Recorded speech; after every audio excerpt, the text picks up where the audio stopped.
Está na hora do Café Missioneiro, até às 2 da tarde. Acompanhe a sua revista diária da Novos Horizontes com o jornalista e comunicador Fábio Della Rui. Boa tarde, começa agora o Café Missioneiro, bastante atrasado, aguardávamos a chegada do nosso convidado. O convidado de hoje, Sênio Bach vai, o assunto deveras interessante, o Fórum de Estudos Paulo Freire, que acontece nos próximos dias aqui na URI Santo Ângelo. Tudo isso a gente vai ficar sabendo e já de começo o boa tarde para o professor Sênio Bach. Professor, este fórum, pelo que o senhor me contava na chegada aqui, é um fórum itinerante e Santo Ângelo acaba sendo privilegiada para discutir essa grande questão envolvendo o Paulo Freire? Sim, boa tarde, Fábio. Eu agradeço o convite que foi feito e é uma honra para nós estarmos aqui, né? Realmente é um fórum itinerante e ele iniciou em 1999 na Unicinos e de lá para cá ele tem girado para os outros lugares, né? E nós fomos privilegiados pelo fato de nós estarmos participando com um grupo de reflexão há um bom tempo, desde 2005 nós estamos com um grupo ativo aqui que pensa essas coisas e também participa deste evento itinerante. No ano passado, por exemplo, fomos com uma comitiva muito boa de participação de trabalhos lá em Taquara, no outro lado do estado, né? Então, este ano nós conseguimos então trazer para cá. Isso sempre se decide no final do fórum, no último dia, numa assembleia, quem ainda gostaria de levar este fórum. Por isso que a gente pôde ter esta experiência então no ano de 2014 aqui em Santo Ângelo, né? Pois o nome completo do Paulo Freire é Paulo Régis Neves Freire. Ele nasceu em 19 de setembro de 1921 no Recife e faleceu em São Paulo em 2 de maio de 1997. O Paulo Freire é uma referência mundial em relação à questão do ensino-aprendizagem. Sabe-se, aí quem estudou um pouco da história do país e está atento aos acontecimentos dos últimos anos, inclusive o método implantado, criado por ele, esteve proibido no Brasil na época da ditadura e tornou-se conhecido mundialmente. Ele era aplicado em outros países. Eu gostaria, para a gente começar esta conversa, por que ele acabou sendo proibido aqui na época dos anos de chumbo e o que ele traz de tão diferente assim para ganhar essa penetração mundial. Eu acho que é uma pergunta, ao mesmo tempo, complexa, né? Mas ela é necessária no sentido de entender.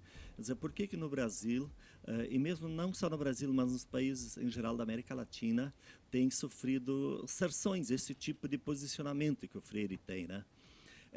O Freire, ele faz curso de Direito e depois abandona isso, depois da primeira ação que ele tenta implementar, e ele disse, olha, bom, isso aqui não é para mim porque eu preciso ser coerente com aquilo que eu acredito, e em função disso ele abandonou e seguiu então um outro caminho, né? Ele é do campo popular, e o campo popular, por exemplo, assim de abordagem, ele teve problemas em todos os países, vamos dizer assim, que não eram do primeiro mundo, propriamente dito. É bom se reportar a questão da Revolução Industrial.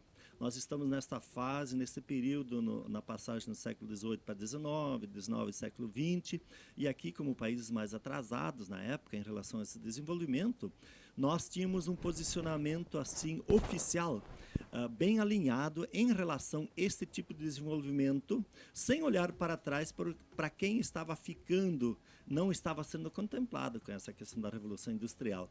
Então, realmente, se de um lado ela traz este avanço progressivo do capital e a acumulação, por outro lado, uma grande massa de pessoas, elas estavam ficando à margem desse processo, e especialmente nos países latino-americanos aqui, mais de periferia. E por coincidência, eu acho que não é tanta coisa. Era interessante para, então, para os comandados desses países que eles entendessem realmente essa situação. Não, com certeza, aí você toca numa questão bem, essa visão crítica, né? Para os mandados, aliás, os mandantes, nesse sentido, os governos na época, eles tinham uma visão muito elitista da sociedade e muita coisa, por exemplo, nós recebíamos por extensão, mas não criação nossa, porque as próprias conceitos de universidades eram uma extensão de uma outra ideia, de outros que já pensaram. Então nós repetiríamos isso no campo econômico, no campo político e social. E o Freire, desde a saída, ele se colocava contra isso, por isso que o método dele é diferente. Ele parte do sujeito, destas demandas suas, para que ele possa atingir uma qualidade de vida nesse sentido maior. E havia uns paradigmas assim, dizendo que a aprendizagem, a gente aprende, por exemplo, ouvindo o outro, ou transferir conhecimento. E o Freire já se posicionava contra, o conhecimento não se transfere, se constrói, ou não tem. Então, na verdade, nós estávamos consumindo outros conhecimentos que não eram os nossos. E isto dificultava uma questão assim importante na questão da independência da forma de pensar e da autonomia e do empoderamento dos povos. Portanto, a questão da aprendizagem é uma questão política. E nós vivíamos, nessa época, em plenas ditaduras. Não era só no Brasil, Sim. praticamente todos os países aqui. E quem se posicionava criticamente nessa função haveria de ter problemas.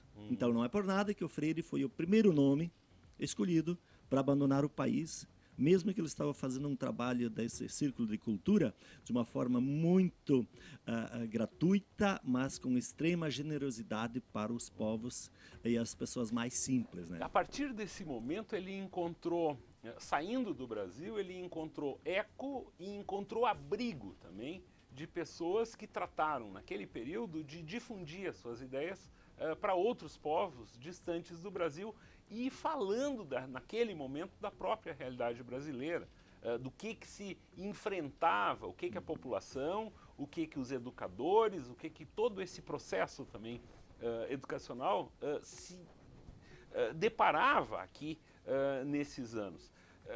Essa atuação dele no exterior, nesse período, o que o senhor ressaltaria? Porque ali foi justamente o momento que ele se tornou conhecido para todo mundo, né? Eu acho que dá para linkar assim, a obra de maior envergadura dele, Pedagogia do Oprimido, ela surge quando ele está no Chile. Por que ele vai para o Chile quando sai daqui? Ele vai primeiro para a Colômbia, depois já vai para o Chile. Ele tem abrigo lá porque o Salvador Allende era um governo socialista, mais ou menos nesta linha, e precisava desse tipo de aporte. E ele era um intelectual de peso, reconhecido já internacionalmente. Mas ele queria fazer isso no Brasil e não deu, né? Infelizmente, né? E aí ele vai trabalhar, o governo chileno colocou ele para o interior e trabalhar com os pequenos agricultores, que aqueles estavam na margem. E ele exatamente consegue perceber lá esse espaço que existe e começa a sistematizar essas ideias nessa relação opressor e oprimido. Este é um trabalho, por exemplo, se você olhar a linha da igreja, por exemplo, progressista no mundo, a teologia da libertação, e mesmo outras igrejas também, no mundo tinham uma certa vertente bastante robusta na época já. Então, eles também viram-se contemplados com isso e chamavam o Freire para assessoria nisso. Por isso que ele vai para Genebra, vai para a Unesco depois. Então, via igreja, no primeiro momento ele consegue penetrar lá, mas depois ele foi reconhecido tanto pelo seu pensamento filosófico e pela questão pedagógica também, mas sempre voltada a essa questão, criar uma sociedade democrática e mais justa. Ele dizia assim, menos feia, né? Porque feia no sentido de que alguns só usufruem da questão da produção dos bens materiais e os demais estavam apenas sofrendo as consequências disso, né? Mesmo sendo os produtores. Uma das questões interessantes que a gente se depara, por exemplo, agora anos depois, analisando tudo o que aconteceu nesse período, uma das grandes diferenças em relação ao Paulo Freire, que ele se diferenciou de uma espécie de um vanguardismo intelectual, né? Porque toda a esquerda ela tinha uma espécie também de um ranço, vamos dizer assim, dessa coisa da vanguarda de pensamento, de ler a essência de Marx, esses pensadores, e se distanciava da população, do trabalhador, efetivamente, que não tinha nem ideia de que isso existia. E o Paulo Freire foi buscar esse diálogo, no meu entender, e gostaria da sua análise, a sua interpretação, ele foi buscar justamente esse contato com os desinformados, vamos dizer assim. Porque a própria vanguarda de esquerda, ela torcia o nariz para os desinformados, né? Ela, pelo menos os que eu convivi no tempo da faculdade eram assim, professor. Eu acho que aí uma questão, você centra o fogo nessa questão da universidade. A ideia de universidade, realmente, o próprio Florestan Fernandes, que era um companheiro do Paulo Freire, ele já dizia, olha, eu descobri na universidade que pela universidade você não faz revolução nenhuma, nenhum pensamento assim nesse sentido, porque normalmente ela está desconectado, ela era uma elite que tinha acesso, isso por isso, em consequência, elas estavam distantes também da realidade, com algumas exceções, mas muito raras, né? Então eu penso assim, que realmente o Freire, ele ficou sempre próximo daqueles, exatamente pelo seu trabalho, por exemplo, das comunidades de base e com as igrejas, por exemplo, ele atuava junto com o Frei Beto, né?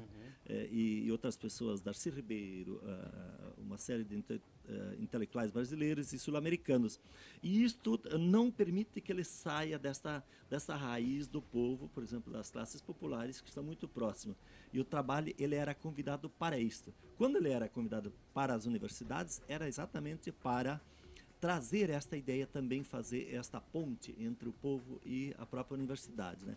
Então eu acho que foi, de certa forma, muito interessante constatar isso, que pelo fato de ele não ter continuado na universidade, me parece que isto foi mais forte nele e ele conseguiu se destacar. Mas esta questão da aprendizagem, eu acho que é um fator fundamental, né? Ao afirmar de que todas as pessoas aprendem, você os inclui. E isso é um grande diferencial, porque havia um preconceito muito grande de que o povo simples não aprende, né? Ou tem cabeça dura. Não, o problema era oportunidades. Alguns tinham oportunidades e a grande massa não tinha. Hoje nós estamos vendo. Por exemplo, seria muito freirento se ele tivesse aqui, eu acho que ele ia sorrir. Por exemplo, dizer o seguinte, no final dos anos 90, nós estávamos com as universidades federais num pandareco, praticamente no Brasil, e ainda estávamos discutindo, ontem à noite eu dizia isso com as pedagogas, e ainda estava se discutindo, os poucos que tinham acesso à universidade, se eles não deveriam pagar porque era uma elite. Quer dizer, ainda um pouco, nós centramos, botamos o canhão para um grupo pequeno e a massa inteira ficou desassistida. Hoje nós estamos num campo diferente, a universidade, por exemplo, amplia-se, e não se discute mais pago ou não pago. A questão é ampliar os espaços públicos, e era o que o Freire já queria. Como o Estado não tinha condição na época, praticamente, ele fazia isso com os movimentos sociais. E esta inserção é que vai garantir a sua coerência. Uma das frases, por exemplo, que eu levo muito a sério é o seguinte, coerência não é nada mais, nada menos, do que você não dizer outras coisas do que você consegue fazer. Então, o grande desafio do processo educativo freiriano é fazer com que aquilo que eu diga se aproxime daquilo que eu faço. Isto é coerência. E aí nós temos problemas, né? A própria esquerda, alguns faziam um discurso bonito, mas as práticas estavam muito distantes, portanto, longe de Freire, sob essa perspectiva. E a questão do pensamento pedagógico passar a ser algo assumidamente político. Isso deixou muita gente muito preocupada num primeiro momento, né? Porque saíram de sumiu uma zona de conforto que essas pessoas tinham. Por quê? Porque as pessoas passaram a aprender e efetivamente a pensar politicamente, professor. E daí, como é que foi essa situação para o país caminhar daí efetivamente para uma democratização? Esse é o enfrentamento. E vamos dizer assim, se na época foi duro, né, por causa da repressão que havia nos anos de chumbo, aí dos 25 anos mais ou menos, ele hoje continua, ele está tão vivo, né? Dizer que não existe classes hoje, que o Freire dizia, isso é iludir o povo, né? Essa relação não se desfaz. E o próprio Freire dizia, o Florestan Fernandes também, isto é uma relação inconciliável, não tem. No campo privado, por exemplo, é isso, exatamente isso. Patrão empregado, por exemplo, ela pode se aproximar um pouco, mas ela é insuperável, porque senão ela vai ser uma cooperativa, e não é isso, né? Então, é um outro jeito, né? Então, no campo pedagógico, qual é o significado dessa repercussão? É no campo das relações de diálogo. O diálogo como a categoria básica de todo o processo educativo. No momento que o diálogo é rompido, não existe mais possibilidade de educar. Educar significa me colocar à disposição em conversa, em troca, eu querer fazer troca. Então, a postura do professor, a postura do diretor, a postura dos pais, dos alunos, é considerar que todos são sujeitos que partem de um processo, por exemplo, onde eles querem crescer, acreditar piamente de que as pessoas querem crescer. E eu jamais tenho que perder a esperança, por isso que depois surge a retomada, 10 anos depois, da Pedagogia do Oprimido, ela refaz o caminho e escreve Pedagogia da Esperança. Enquanto o diálogo é viável, eu tenho que manter a esperança. E por isso que alguém que não aprende em 2 anos, eu não posso perder a esperança que no 3º ano ele possa aprender. Esta é a pedagogia freiriana, por exemplo. E isto contempla quem? Exatamente o que mais precisa. Por isso que ele é tão visto, assim, tão bem falado. Tem muitas críticas que se faz, ele que é um idealista, né, que não é possível. Olha, numa sociedade carente de relações, diria hoje, ele nunca foi contra as novas tecnologias. Ele dizia, inclusive, numa entrevista com o Gadotti, eu acredito muito mais nesses jovens hoje, isto foi no final de 89 que ele dizia isso, desses jovens que têm mais consciência do que nós tivemos quando éramos jovens, porque eles participam de uma outra forma. Então a tecnologia é importante, sim, mas talvez dizer assim, que a tecnologia não é o que vai fazer a transformação. Quem vai fazer a transformação são os sujeitos e são os produtores das tecnologias.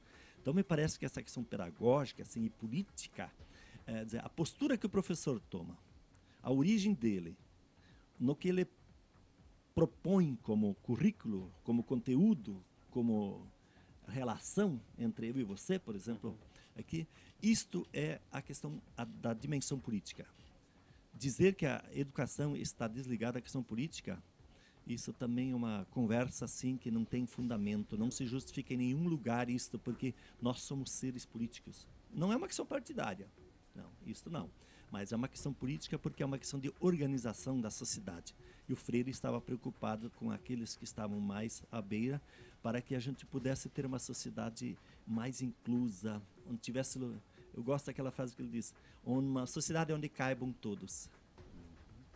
Este é o professor Sênio Bach Vai, que em seguida retorna o nosso bate-papo especial de hoje sobre o Fórum de Estudos Paulo Freire, que acontece nos próximos dias. Em seguida a gente dá o serviço completo deste encontro que ocorre na URI Campus Santo Ângelo. Ao mesmo tempo a gente está sabendo quem foi, as ideias e por que o Paulo Freire primeiro foi aplicado no exterior para depois ser aplicado aqui no Brasil. Em seguida, nas mãos da futura pedagoga Vivian Ferraza, vocês ouçam os comerciais na Novos Horizontes FM. O assunto do Café Missioneiro de hoje é o Fórum de Estudos Paulo Freire, que ocorre nos dias 22, 23 e 24 na URI Campus Santo Ângelo. No intervalo, aqui surgiu o questionamento, como participar disso? O fórum, o professor Sênio nos explica que é um fórum fechado com um número de inscritos. Professor, por favor, um serviço em relação a este fórum, explicando melhor para as pessoas quantos trabalhos foram inscritos e quem efetivamente participa deste encontro. Como ele é um fórum itinerante e a nível estadual no Rio Grande do Sul, tem algumas pessoas de fora, mas são poucas. Então o palestrante principal este ano não é palestrante, é assim, um círculo de cultura, que é quinta-feira à noite, ele vem de Pernambuco, Agostinho Rosas. É um cidadão que faz um trabalho na Universidade de Pernambuco lá, e é muito interessante sobre as contribuições de Freire e a educação popular. Este fórum tem a característica assim, de somente discutir produção, trabalho. Então não tem a oportunidade de inscrever-se como assistente, né? Eu vou lá, vou assistir. Não existe isso. O próprio Freire dizia, é preciso envolvimento. Então, é um movimento que tem uma carta compromisso desde o início. E tem umas 20 questões lá que colocam, olha, participar disso implica em, e assim por diante. Então, as pessoas têm um tempo para se inscrever, e desde o mês de fevereiro as inscrições estavam abertas, e nós fechamos o fórum com 245 trabalhos. Claro, tem às vezes 2 ou 3 que são coautores do mesmo trabalho, então vai fechar praticamente em 400 pessoas que vão estar aqui participando desse debate. São 16, poderíamos chamar eixo temático, mas como é freiriano, nós chamamos de temas geradores, que as pessoas se inscrevem então nestes. Primeira parte, sexta-feira, então de manhã, toda manhã vão discutir aqueles que inscreveram-se naquele tema gerador. À tarde nós vamos reunir 4 temas geradores, uma técnica 4x4 em 4 ambientes diferentes, com um assessor para aprofundar questões que na parte da manhã ficaram abertas. Portanto, é um fórum que pensa, que reflete e que quer ir avante, inovar e não repetir Freire. Aliás, o Freire é uma das questões que ele mais dizia, eu não quero ser repetido, não quero nome de praça, de rua, não é isso, isso os outros fazem, mas eu quero ser atualizado e se eu for... se eu puder contribuir nesse sentido, esta é a minha satisfação, diz ela, nossa passagem pelo mundo.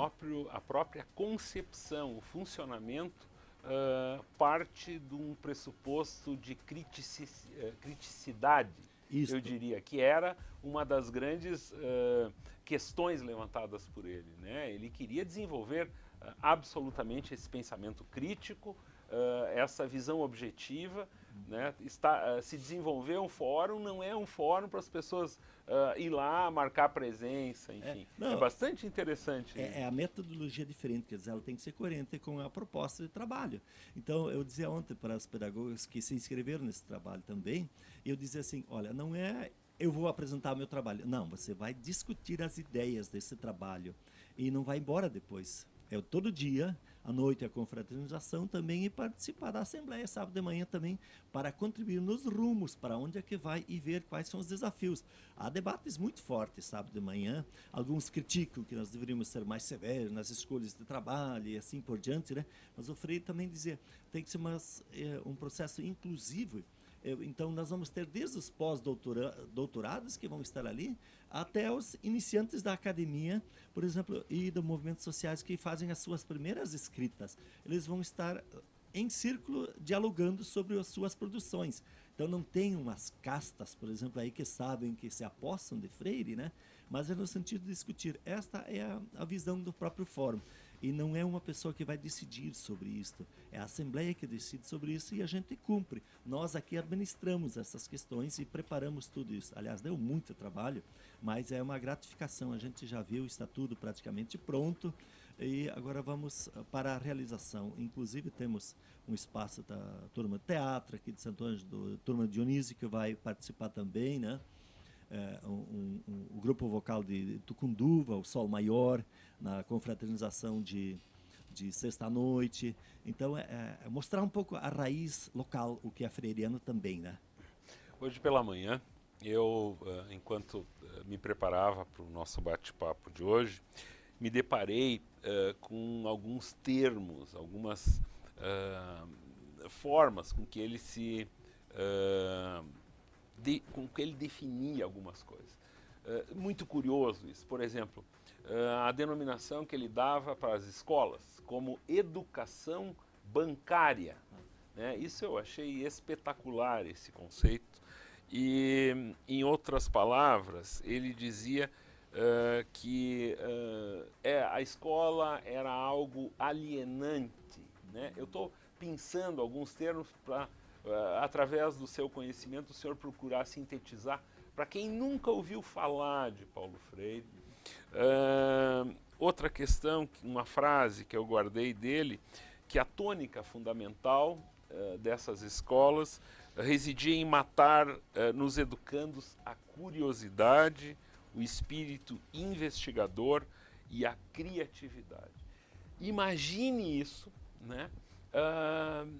Quando a gente pressupõe a ida de uma criança à escola, são esses elementos que eu acabo de citar que ela traz consigo com um objetivo, enfim, de crescer, de aprender.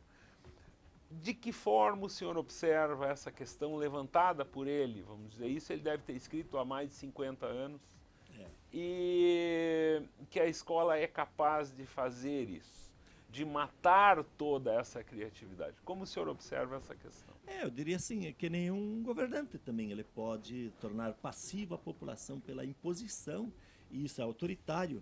Então, isto é a pedagogia que o oprimido sofria. Então, ser uma escola autoritária, uma educação autoritária, ela é o contrário de uma educação dialógica, crítica, onde as pessoas vão e estudam, criam elas as suas... elas podem expressar-se, dizer a palavra. É um conceito muito importante. Eu não devo ter medo. O medo é o oposto da educação. O medo não educa, o medo reprime. Isto é a educação bancária, quer dizer. Então, é combater de todas as formas, e isso é uma questão política, né? Por exemplo, essa rigidez que nós tínhamos nas escolas, e em alguns lugares ainda alguns professores que não querem dialogar e não aceitam o diálogo, porque eles partem do pressuposto de que eu sei e os outros não sabem. Portanto, o Freire, ele coloca assim, como que se fosse colocar um funil na cabeça da criança, abrir um buraco e derramar a sabência, o saber ali dentro, né? Então, isso é transferir conhecimento que eu sei para ti. Não se dá assim a questão do conhecimento. É uma questão de uma construção em diálogo. E aí, talvez a gente poderia fazer assim uma analogia. Por que as crianças normalmente gostam de ler e ir para a escola até a 4ª série e na 5ª começa a brequear? Mas é porque a gente não fala mais a linguagem deles, propriamente dito, e as crianças agora começam a tomar posicionamentos, fazer eles os enfrentamentos no sentido, isso é necessário para eles conseguir a sua autonomia, fazer o enfrentamento com o adulto, né? O adulto é que tem que saber lidar com isso e conhecer esse processo. Então, a questão da pedagogia, da participação, o diálogo, isso são fundamentais para uma sociedade que se quer democrática. Mas como nós não éramos, estamos vivendo agora pela primeira vez um período um pouquinho mais extenso no campo democrático. É a primeira vez na história brasileira isto. Muitas pessoas não se dão conta. E já teve gente com saudades da ditadura dias atrás, né? Mais ou menos vários discursos no final do mês de março. Sim. Eu me assustei com isso. Né? Então, isso, eu não posso apostar nisso. Então, o Freire dizia, esta escola, ela tem que ser alegre. Ela não pode ser silenciosa. Se ela for silenciosa, ela impede o poder de dizer a palavra. Isto mata. Nós temos que saber com as crianças, por exemplo, dentro do contexto delas, propor desafios para que elas, a partir disso, queiram avançar e queiram criar coisas, né? Então, me parece que esta questão política necessária hoje, de a gente entender, e isso passa pelo processo de formação de professores. A geração da minha idade, por exemplo, toda se formou no período da ditadura. Livros proibidos. Nós tínhamos acesso por outra via. Eu fiz filosofia na época no seminário. Por isso que a gente teve talvez acesso mais a outras questões, né? Mas o povo em geral não. Os livros eram suprimidos das bibliotecas. A própria filosofia saiu do currículo. Sim, né? A filosofia, a sociologia, que tinha um pouco essa missão de aproximar. Então a educação foi vista como uma técnica. E quando tu transforma isso como uma técnica, ela vira uma ferramenta complementar, porque alguém já direcionou politicamente a situação e o resto é só se adequar. E eu queria só, para a gente concluir essa questão, como é importante na formação do pedagogo, do educador, a preparação para enfrentar um momento como esse. Eu vou lhe citar, lhe contar uma pequena história. Os meus professores, no fim dos anos 70, começo dos anos 80, enfrentando toda essa questão da própria proibição, não se dava filosofia. A filosofia, ela sumiu do currículo, foi substituída por coisas como organização social e política brasileira, estudo de problemas brasileiros, moral e cívica e tal. E como é importante, como foi importante, professores muito bem preparados, com domínio, por exemplo, de física, que conseguiam aplicar a filosofia ao ensino da física.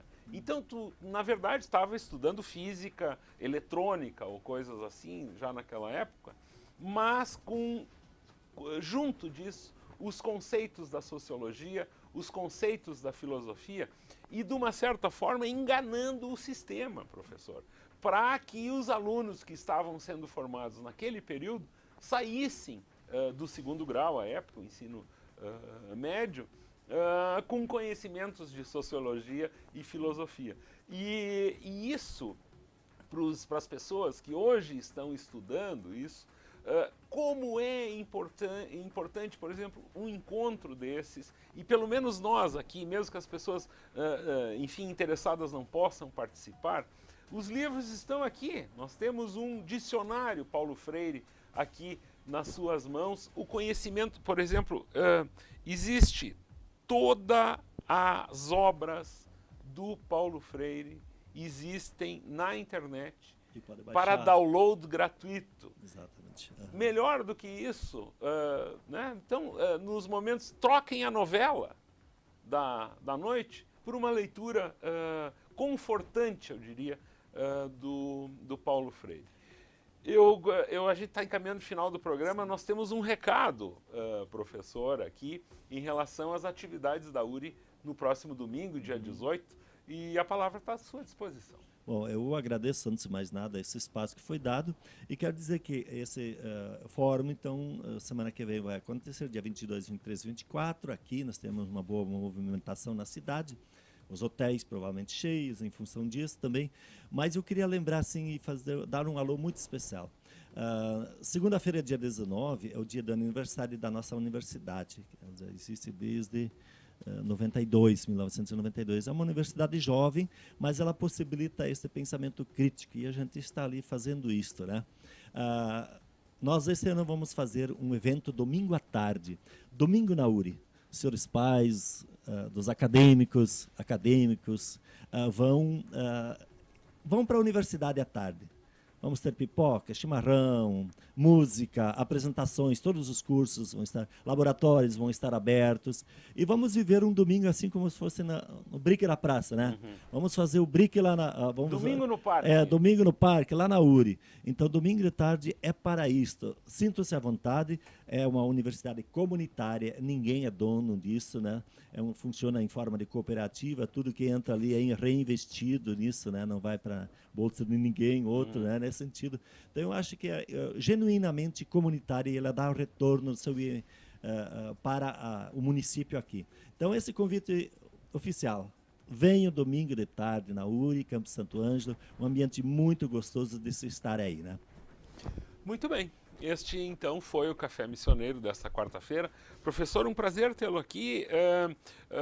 Gostaria de abrir mais o espaço para o senhor, para que a gente converse questões da pedagogia. A educação sempre é uma pauta interessante para nós aqui, desde o começo desse projeto do Café Missioneiro. A gente sempre deixou muito claro que o nosso objetivo é valorizar a educação e as questões ligadas à educação. Então, muito boa tarde. A futura pedagoga, como eu disse, Vivian Ferraza, assume a Novos Horizontes 104.7 e quem nos acompanha pela TV Novos Horizontes fica com uma tarde com os clipes da hora e os clássicos que nós passamos a disponibilizar para vocês. O café volta amanhã. Boa tarde. A melhor rádio do